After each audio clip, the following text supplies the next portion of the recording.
The first thing we do is open all the compartments, all 3 compartments, so we have access to all the tools we need to set up the camper. After we pulled into our site, we hook up the electricity. This door is a little hard to open, but pull on it hard and it'll come open. That's the only trick. We put the cord in and twist it slightly to the right, and then screw in the collar around it to hold it in place. We extend our cord to the pole. If it's 30 amp service at the pole, we'll be able to plug it right in. If they only have 50 amp, we'll have to use an adapter from in the rear driver's side compartment. Make sure all of the circuits are off when you plug it in. Let's see how to plug it in. And then turn our circuits on, and we can go inside to make sure it's hooked up correctly. To release the stairs, you just grab the bottom down here and pull them forward, and then flip the top stair over. All of the lights in the trailer are 12 volts, so they will work even when the trailer is not connected to power. So we're gonna come in the trailer now. We do have it connected to power. We'll turn on a few lights so that we can see. Then below the refrigerator is the circuit panel. We'll open it up and turn on the main power and all the circuits since we are hooked to shore power.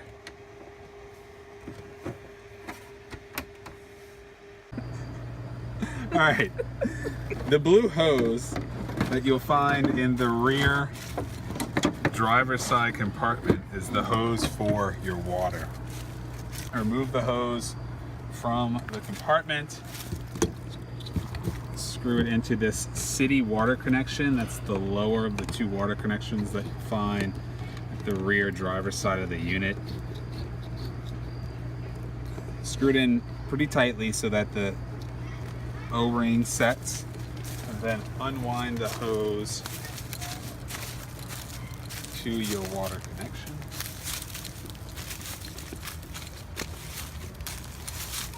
You'll find a Y on the end of the hose. That's so we can hook up a hose for us to rinse as well. If we're at a site that doesn't have sewage, we can use that hose to wash dishes so we don't fill up the gray tank with water sooner than we want to. Note that we've hooked up the hose and the power before we have unhooked the trailer from the truck. The reason we do that is to make sure we've positioned ourselves so that the power line and the hose will actually reach where they need to. Had I unhooked the truck and then realized they weren't long enough, I'd have had to hook back up and move it again. But now that we've got these hooked up, we'll go ahead and unhook the trailer from the truck. Now we'll unhook the trailer from the truck. You'll find the wheel chocks in the front passenger side compartment.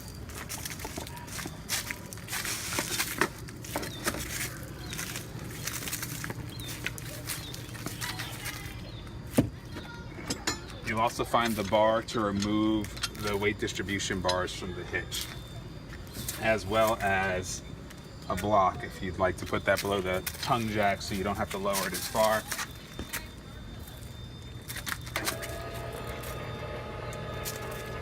We'll lower the tongue jack.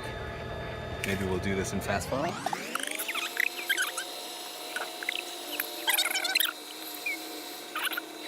Okay, the jack has begun to lift the trailer.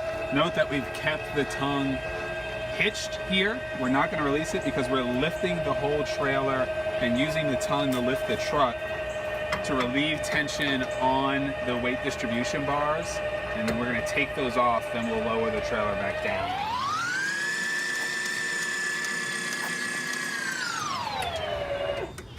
All right, I've come up to about my knee height. Good gauge for me, being 5'7" on a good day. Maybe a little lower if you're a little taller. We'll remove this pin here below the retainer for the weight distribution bar. Place it up there so we don't lose it.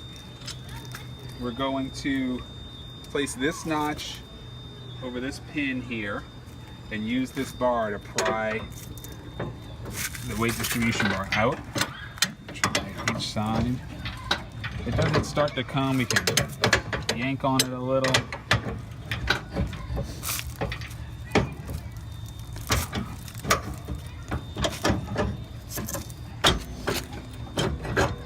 is under a lot of tension, so be careful. So we've got that one off, and we'll do the same thing on the other side. We've taken both weight distribution bars off of the trailer here. We're gonna go ahead and put the pins and the retaining clips back in so we don't lose them. And then we're going to lower the tongue back down so that we can release the hitch from the ball.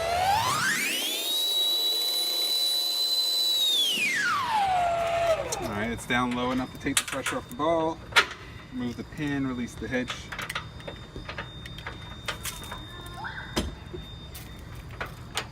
Put the pin back in so we don't lose it. Unclip the safety chains.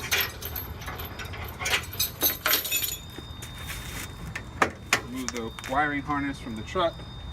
Place it in the holder on the side. And then raise the trailer off of the ball on the truck.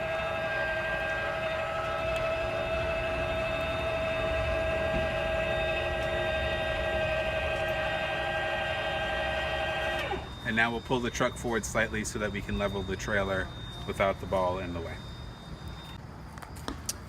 For the bars, the anti-sway bars and weight distribution bars on the hitch, you can either swing them back even with the back of the truck if you'd like, pulling on them to keep them out of the way, or you can pull the pins and store them in the front, in the forward passenger side compartment of the trailer.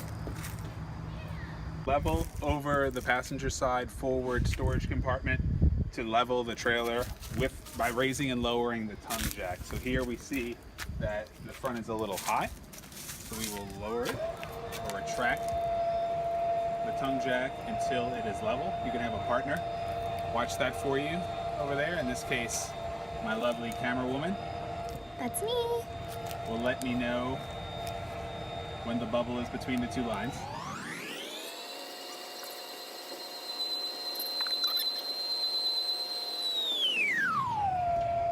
Okay, you can stop. Now that the trailer is leveled using the tongue jack, we'll lower the stabilizing jacks on the four corners of the trailer. These are not used to level the trailer. They're only used to stabilize the trailer. So we're not going to put a whole lot of weight on them. We're only going to lower them enough to where they make firm contact with the ground.